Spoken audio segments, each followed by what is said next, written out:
할렐루야. 오늘 이 아침에 나오신 여러분들 주님의 이름으로 환영하고 축복합니다. 오늘은 1월 네 번째 주일이자 주연절 세 번째 주일이고 설 연휴가 시작되는 주일입니다. 한국도로공사에 따르면 이번 설 연휴 동안 2,852만 명이 이동하고 하루에 570만 명이 이동할 것으로 보고하고 있습니다.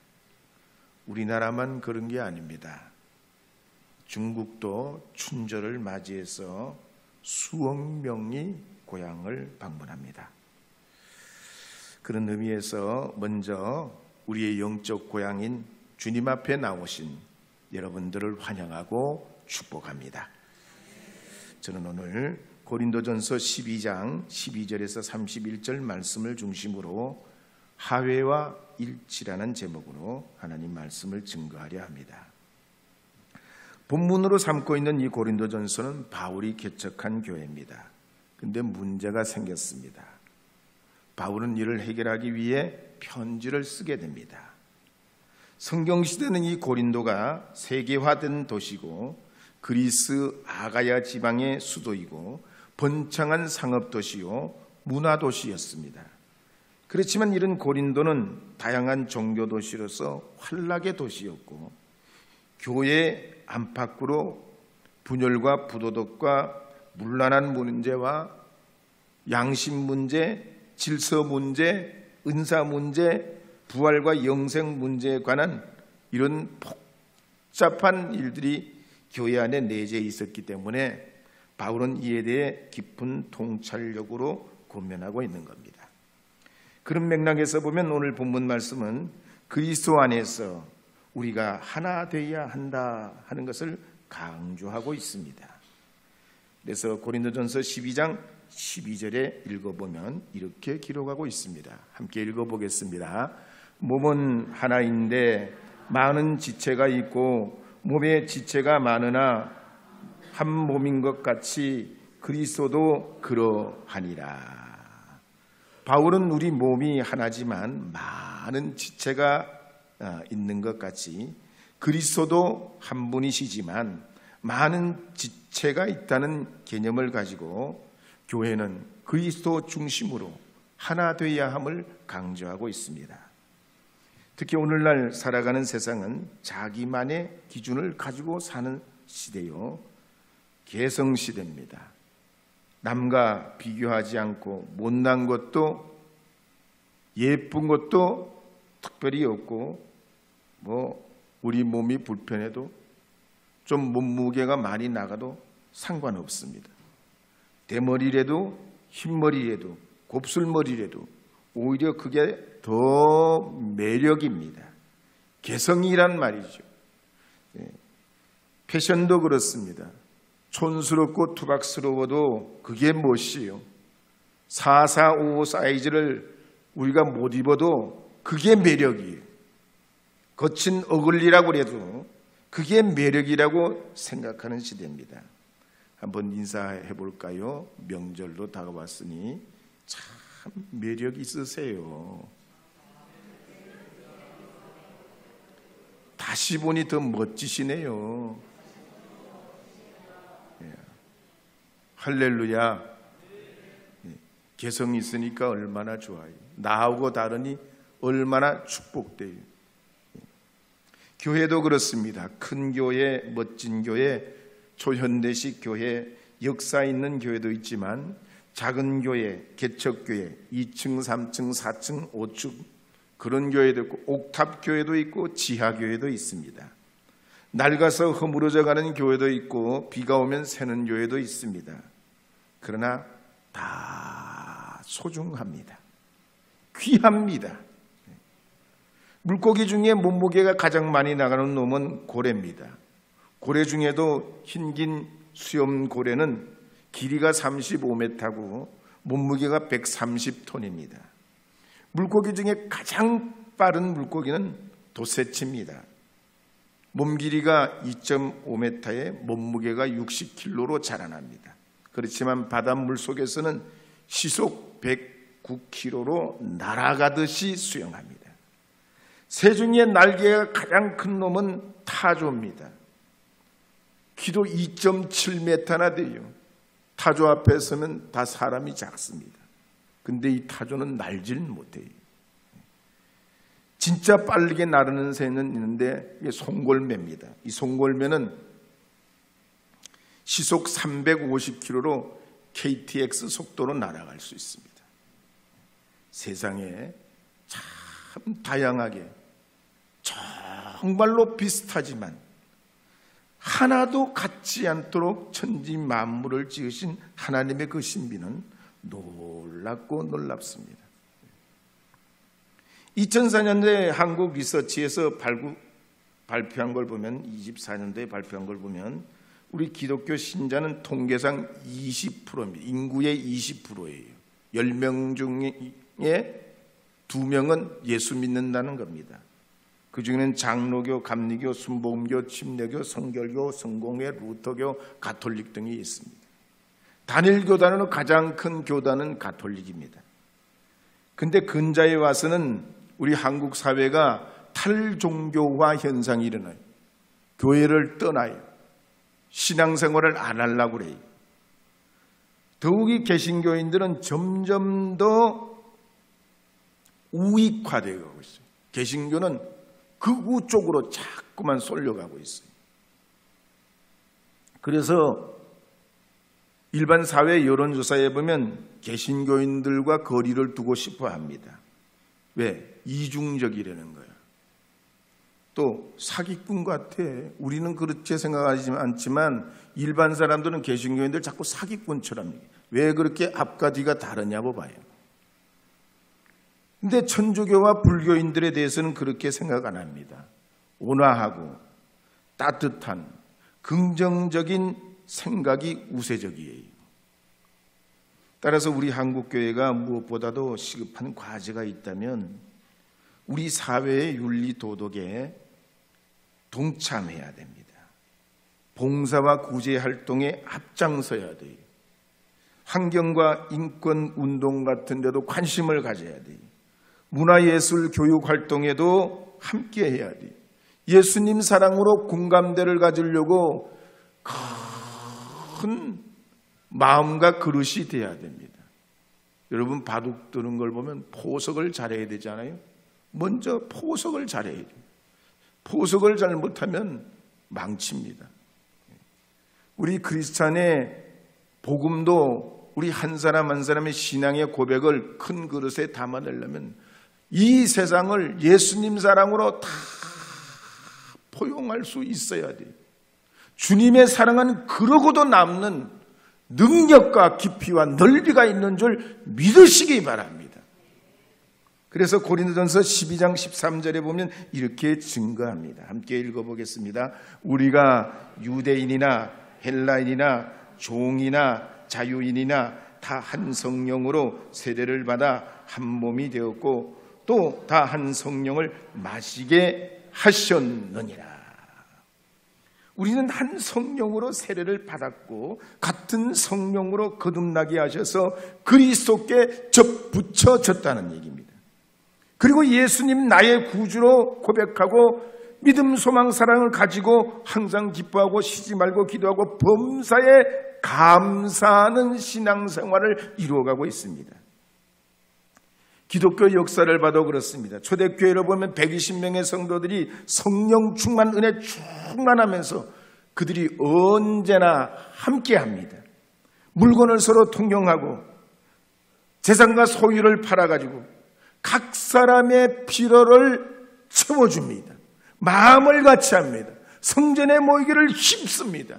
집에서 떡을 떼고 기쁜 마음으로 순전한 마음으로 음식을 먹고 하나님을 찬미할 때 구원받는 사람들이 날마다 더 늘어갔다고 그랬어요. 그렇다면 과연 우리가 성령 안에서 하나 되는 노력을 어떻게 해야 할까요? 성경을 통해서 볼 때 말씀과 기도와 예배와 봉사와 친교를 바탕으로 화해하고 일치하려 해야 합니다. 미국의 아미시 공동체 사람들은 펜실베니아, 필라델피아, 오클라호마, 캔자스와 그리고 캐나다 지역에 흩어져 살고 있습니다. 그들의 조상은 300여 년 전에 스위스 알자스에서 야만적인 종교 박해 때문에 미국으로 건너가게 됩니다. 그런데 2006년 10월 2일 아침에 니켈 마인스라는 작은 마을에서 우유 배달을 하던 로버츠라는 남자가 원룸 스쿨에 진입을 합니다. 남학생과 교사는 내보내고 어린 여자아이들 10명을 묶어 놓고 총으로 난사합니다. 이 과정에서 5은 목숨을 잃고 나머지 5은 크게 다칩니다. 그 당시에 32살 된 이 범인도 그 자리에서 자기 총으로 자살을 해버립니다. 이 사건으로 미국 사회가 발칵 뒤집어졌죠. 하지만 미국 사람들이 더 놀란 것은 그 사건을 대했던 아미시 사람들의 행동 때문입니다. 그들은 졸지에 자식을 잃고 가족을 잃은 슬픔 중에도 사건 당일날 범인의 집에 찾아가서 그 가족을 위로합니다. 뿐만 아니라 그 자리에서 범인을 용서한다고 고백합니다. 그리고 며칠 후에는 범인의 장례식에 참석해서 아미시 사람들이 절반 이상이나 참석합니다. 이런 사실이 언론을 통해서 알려지면서 미국 사람들이 예수님의 사랑이 뭐고 아미시 공동체 사람들이 어떤 사람인가에 대해서 다시 생각하게 됐습니다. 어느 날 어떤 교회 집사님이 교회에서 자꾸 욕을 합니다. 그래서 목사님이 집사님, 하나님 다 보고 계셔요. 그러니 욕하지 마세요. 그랬더니 들은 척을 안 하더래요. 그래서 그 다음에 다시 만나가지고 집사님, CCTV가 다 보고 있어요. 욕하지 마세요. 그랬더니 깜짝 놀라면서 그 다음부터 욕을 안 하더래요. 극동방송에서 어떤 여자분이 나와서 친언니를 초대했습니다. 그러면 담당 목사님이 이 초대한 그 언니와 신앙 상담을 한 다음에 예수님을 영접하는 그런 프로그램이에요. 근데 초대받는 언니가 예의 있게 굉장히 말씀을 조심스럽게 하는데 뭔가 석연찮아요. 그리고 말 끝에 이런 말을 합니다. 행동이 뒤따라야지. 행동이 뒤따라야지. 행동이 뒤따라야지. 이 말이 뭔 말이에요? 자기를 초대한 동생이 예수님 전도하긴 나는데 행동이 그렇단 얘기예요. 예수는 믿지만 뒤가 구리단 얘기예요. 그 순간 듣고 있을 때 제가 가슴이 뜨끔했습니다. 우리 기독교인의 숫자가 1천만 혹은 800만 혹은 적게 500만이라고 그러는데 문제가 뭐냐? 교회도 다니고 직분도 받았지만 하나님 말씀과는 상관이 없다는 얘기예요. 예수님 사랑이나 긍휼과 자비와는 말만 그렇지 실제 생활에서는 언제 저 사람이 예수 믿는 사람인지 알아보기 어렵단 말이에요. 그럼 어떻게 해야 됩니까? 먼저 성령으로 하나 되려 해야 됩니다. 성령의 임재만이 우리를 새롭게 하실 수 있습니다. 성령의 감동을 따라 우리가 죄인됨을 자각할 때 우리의 어릴 때부터 형성되어 온 거친 습관과 가치관의 변화가 올 수 있습니다. 마치 엘리야의 제단에 임했던 불의 역사가 심령에 떨어질 때에 믿음의 확정이 생기고 심령이 소성하게 된 것처럼 성령의 불이 우리에게 임해야 우리도 살고 시대도 살고 지역도 살고 나라 민족도 사는 거지. 이념이 살려내는 게 아니에요. 정치가 살려내는 게 아니란 얘기예요. 그래서 발은 발대로 손은 손대로 눈은 눈대로 귀는 귀대로 각자 자기의 직임과 직분을 따라서 사명 감당해야 할 줄로 믿습니다. 사람의 몸의 세포는 75조로 이루어져 있습니다. 이 75조 세포가 2년 만에 갈아입습니다. 사람의 뼈는 206개로 구성이 되어 있는데 쇠보다 더 강합니다. 그렇지만 무게는 쇠보다 3배나 가벼워요.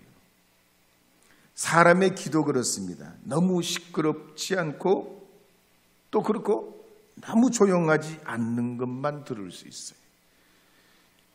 코도 평균 10,000가지 이상의 냄새를 구분해냅니다. 혀도 짠맛, 단맛, 신맛, 쓴맛 이런 걸 느낄 수 있고 반찬 속에 설탕이나 소금을 넣어놔도 기가 막히게 구별해냅니다. 우리 눈도 그래요. 캄캄한 어둠 속에서 백리 밖에 있는 불빛도 구별해낼 수 있어요. 그러니 어떤 분은 팔의 직분을, 어떤 분은 눈의 직분을, 어떤 분은 손의 직분을, 어떤 분은 귀의 직분을 각각 담당하게 될 때 건강한 몸을 이룰 수 있습니다. 김난도 교수가 쓴 트렌드 코리아 2025 책에 보면 요즘 젊은 직장인들의 가장 큰 고민이 뭐냐? 결혼도 아니고 자녀 육아도 아니고 내 집 마련도 아니고 재테크도 아니고 인간관계도 아니라는 거예요. 물론 이런 고민도 합니다. 근데 그보다 더 큰 고민이 있대요. 그게 뭐냐? 세상이 너무나 빠르게 바뀌고 기술이 변화하는데 내가 그걸 못 따라간다는 고민이 있다는 겁니다. 앞으로 10년 후가 어떻게 될지, 어떤 방향으로 내 인생의 좌표를 놔야 될지 거기에 대한 고민이 있어가지고 어떻게 해야 내가 더 잘할 수 있냐, 어떻게 해야 내가 더 잘 살 수 있냐, 내 성장의 목표를 어디에 둬야 되냐, 그게 고민이라는 겁니다. 이럴 때 가능한 그런 길이 뭐냐? 원포인트업이라고 그랬어요. 가능한 목표, 여러 가지 고민이 많을 때 거기에 길을 발견할 수 있는 하나의 원리가 뭐냐면 원포인트업. 자기가 잘할 수 있는 걸 하면 된다는 거야. 고민이 10,000가지도 그 10,000가지 고민을 쫓아가면 길을 잃어버리지만 자기가 할 수 있는 것만 해나가면 길이 생긴다는 얘기예요. 우리나라 통계를 보면 작년 말 기준으로 자동차가 2,629만 대로 집계됐습니다. 10년 전에 비하면 600만 대가 늘어나고 인구 1.95명당 차 한 대 꼴이에요. 차가 참 많아졌어요. 자동차도 만들고 수출하고 진짜 우리나라 좋은 나라예요. 하나님 감사요. 은혜요. 예전에는 다 교회 오려면 11호 자가요. 걸어서 왔는데 5, 20리, 20리 길 먼 거리에서 걸어와야 되는데 지금은 참 웬만하면 다 자기 자가용이 있어요. 근데 만약에 명절이라고 이 자동차들이 말이에요. 한꺼번에 다 쏟아져 나와봐요. 먼저 다 전부 다 자기 고향 가겠다고 가장 내달려봐요. 그럼 이 2,600만 대가 도로에 전부 쏟아져 나와봐. 교통마비 옵니다. 집에 못 갑니다. 사람 관계도 그래요. 양보해야 돼요. 너그러워야 돼요. 주님의 자비를 닮아야 돼요. 마음의 문을 열고 용납하고 성령으로 하나 되려 해야 돼요. 그래서 고린도전서 12장 14절에서 20절 말씀에 보면 이렇게 기록하는 말씀이 있습니다. 함께 읽어보도록 하겠습니다. 몸은 한 지체뿐만 아니요 여럿이니 만일 발이 이르되 나는 손이 아니니 몸에 붙지 아니하였다 할지라도 이로써 몸에 붙지 아니한 것이 아니요 또 귀가 이르되 나는 눈이 아니니 몸에 붙지 아니하였다 할지라도 이로써 몸에 붙지 아니한 것이 아니니 만일 온몸이 눈이면 듣는 것은 어디며 온몸이 듣는 것이면 냄새 맡는 것은 어디냐. 그러나 이제 하나님이 그 원하시는 대로 지체를 각각 몸에 두셨으니 만일 다 한 지체뿐이면 몸은 어디냐. 이제 지체는 많으나 몸은 하나라. 한 번 더 옆에 분과 인사해요. 참 장로님, 권사님, 집사님 같은 분 세상에 없어요. 시작. 귀하신 분이에요. 참 소중한 분이에요. 오늘 이렇게 뵙게 돼서 너무 행복해요. 할렐루야. 세상에 불필요한 사람이 없어요. 세상에 몹쓸 사람이 없어요. 다 하나님의 소중한 지체들이 합력하여 선을 이루게 하시는 줄 믿으시기 바랍니다. 우리 사랑하는 자들아 함께 찬양해 보도록 하겠습니다. 사랑하는 자들아.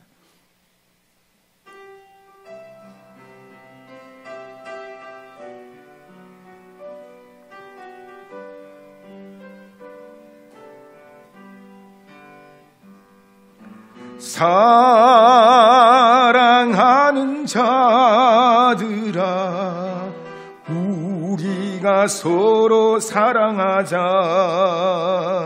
사랑은 하나님께 속한 것이네. 사랑하는 자마다 하나님께로 낫도다.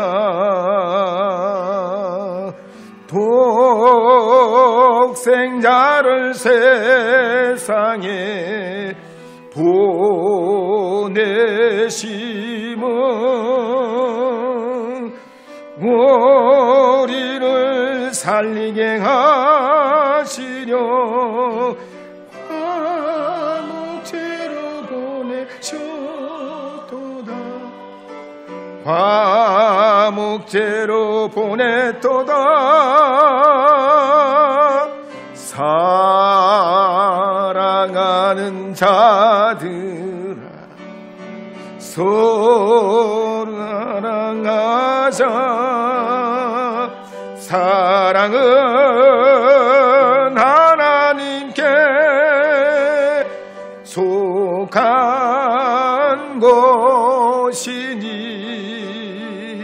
서로 사랑하면 서로 사랑하면 주께서 우리 안에 공하시리로다.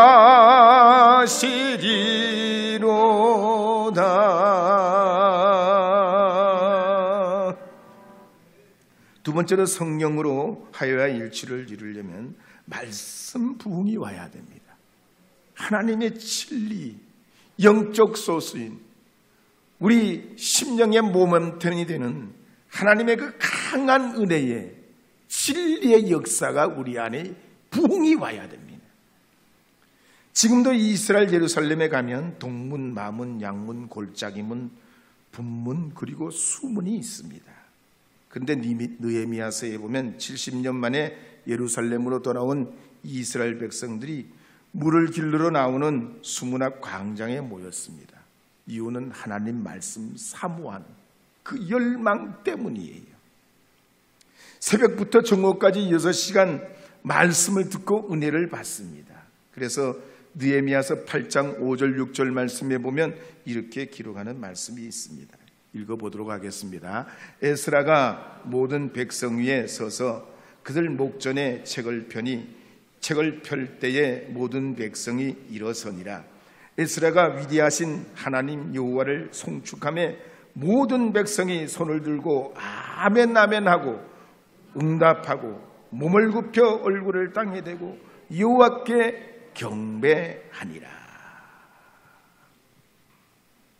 성벽을 재건하고 성전을 충수했던 이 느헤미야 시대의 사람들이 몸만 건강한 게 아니란 얘기예요. 영적으로 강력한 은혜가 있었다는 얘기입니다. 말씀의 뒷받침이 있었다는 얘기예요. 그래서 학사 에스라가 말씀을 펴서 읽을 때마다 백성들이 그 은혜에 감격해서 일어납니다. 에스라가 위대하신 하나님을 송축할 때 두 손을 들고 아멘 아멘으로 화답하고 몸을 굽혀 땅에 엎드려서 주님께 경배합니다. 가만히 예배하는 게 아니잖아요. 지금 우리가 예배가 우리 현대교회 예배는 다 의자에 앉아서 가만히 예배해요. 초대교회 예배만 해도 다 아시지만 의자가 없었잖아요. 서서 예배했잖아요. 지금 아프리카 같은 지역의 교회들도 다 서서 예배해요. 막 춤추며 예배해요. 역동적으로 예배합니다.